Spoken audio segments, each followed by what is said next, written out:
So where Michael left off is about identifying your chain space, and that's a lot about prioritizing the different challenges or the different components of the fishbone that you're going to attack. In terms of ideation, so we have this graph of like where do you get your ideas from. So on the x-axis you have feasibility, like administrative and political feasibility about do we know how to do these ideas. And on the y-axis we have something what we call technically correct, like we know that these things work, that these ideas will work. So if I just walk through the different sources of ideas, like one is existing practice. So you're looking at your organizations and these are the kind of things that we already do. And there's scope for just understanding how well they're working and modifying and updating them. So that's just looking at your existing practices and see how we can improve them. So that's one source of ideas. Another common source of ideas is external best practice, right? So if you have a particular kind of problem and it's very intractable, there might be a tendency to look around and say, what are other people trying to do? What does the World Bank say about this kind of problem? And so that becomes an external best practice where then the imperative is how do we adapt it to our local context? Another sort of related example could be a latent practice. So the idea here is that this is something that our organizations are very capable of doing, but these will require some attention to emerge, or these are some practices that we were doing but are probably not prioritizing or have stopped doing. So this is what we call a latent practice. So again, as you see, it will score highly on being administrative and politically feasible because you know how to do them. Your organizations know how to do them. It's just that you may need a bit more attention to identify what these practices are. And finally, we have this concept of positive deviance. So this idea is that in any kind of complex challenge, there's always a lot of variation just within your geographies. So if you're talking about the education sector, you'll always have schools that are performing better. If you talk about health system, you'll always have health facilities that are performing better. And that's really an important point of inquiry because then you can really try to identify what are they doing that is different? What can we learn from them? And as an example of a positive deviance. So we'll actually want to hand over to Danny from the education department to talk about a positive deviance story, which he prepared for us.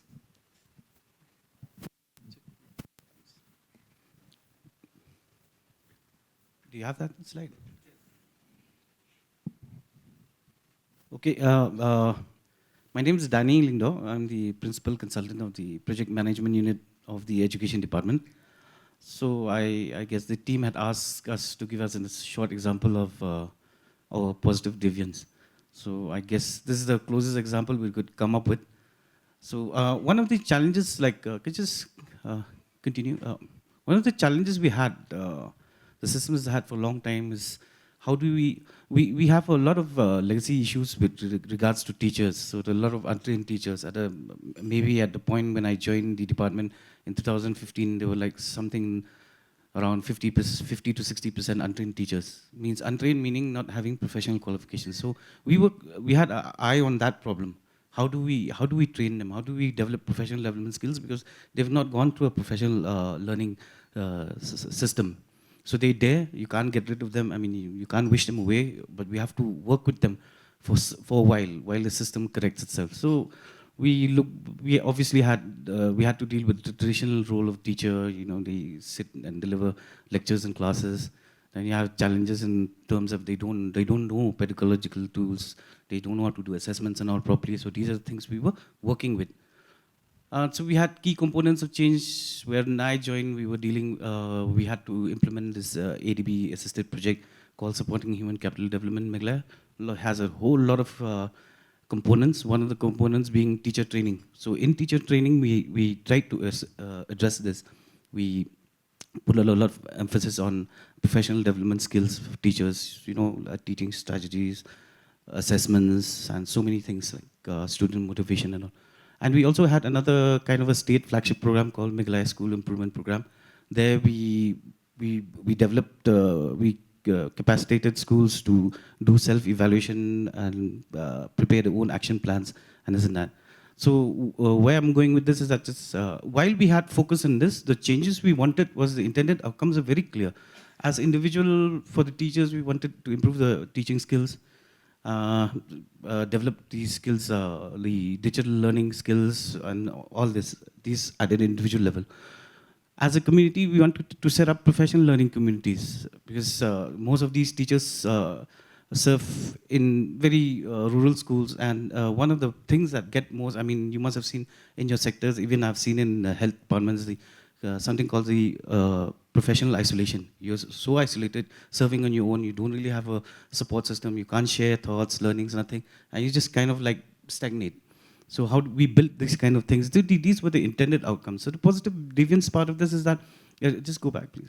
Like we never intended that a teacher would assume roles like larger than what we had even thought of that program. I'm not saying that all of them did it.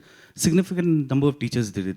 Some of the teachers went on to become critical members of district resource groups. So these are resource group at the district level that drives initiatives, states and national programs. They became key members of that. Some teachers have come and contributed to the new education policy and the state curriculum framework. That's a level of, we had envisioned the role of teachers to go beyond the classroom. We never thought that will go this far. So most of them went into digital content creation, into roles like influencer roles, role models, and just becoming bigger in the community and inspiring others. And on the community side, we never thought that these support groups that we had would lead from the front, especially during the lockdown. It was very difficult to get formal systems and all working.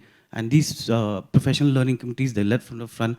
They adapted to the learning, how to continue learning in the schools, how to reach out to students, how to continue in some level to support the students and teachers. So I'll leave you with one example. Like this is a teacher that he was trained under the program. He became one of our master trainers. So he was from an aided school. So somehow we could extend the teaching program to the government schools also. So he became master trainer, he taught. But beyond that, actually, especially during COVID time and all, he started creating content, especially in local language. And these were very customized content. Students would reach out to him saying, we don't understand this concept in English and physics or something like that. So he'll create short content in that. So he created his own channel. Lots of people followed them. And he helped us develop digital content as well. And he became a big social media influencer, kind of continue to support students and all. So these are some of the examples I give. I mean, I could give several others, but we don't have time. Like two of our teachers actually won National Teacher Awards during this time. So the basic learning message is that you never know. I mean, you intend certain things in a certain way, but they might just expand. You should just give that much elbow space and headroom for this thing. We never thought that teachers could be so capable. So that's a small learning from us. Thank you. This is a very good thing. Why the positive deviance is important? I just wanted to see, when we talk about education indicators, you must have seen whenever we see in the media we always feel very disappointed. How actually, we give up. But there is some hope. The positive deviances are actually their hope. In fact, if we put some concerted efforts, maybe we find solutions. We don't require to see a miraculous change from somewhere. It is the problem. Solutions are already within. I think these are some good examples of like how to look at, when you look at positive deviance. So in this concept, so far, I just wanted to update before going. One, we learned about how to see a problem, whether it's a technical problem or adaptive problem. Technical problem is requires a different approach. Adaptive problem requires another different approach. Then we also have learned about this entire iterative approach, ideation and iteration, how actually that is so important. In that, actually, we have been learning, especially when we are iterating, the positive deviance concept.